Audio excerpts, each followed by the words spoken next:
लाल पियोरबा आ हरिहरबा तू ही बताव कौन डाली हो। बड़ी पसंद से रंग डलो बोली मझलो हमार साली हो।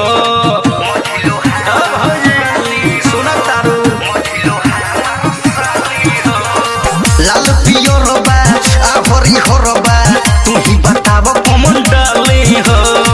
बड़ी पसंद से रंग डलो बोली मझलो हमार साली हो। तोहरो यही में बादे भलाई भलाई हो भलाई। छोटको भौजी के दोनों रंगाई छोटको भौजी के दोनों रंगाई। बड़को भौजी तो हर तीनों रंगाई। छोटको भौजी के दोनों रंगाई बड़को भौजी तो हर तीनों रंगाई।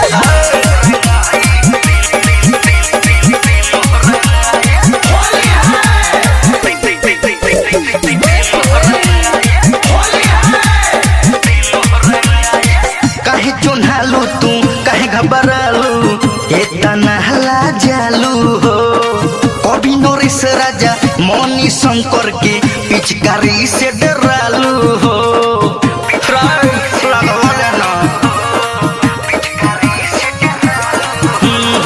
काहे चुन्हालू तू काहे घबरालू इतना हला जालू हो।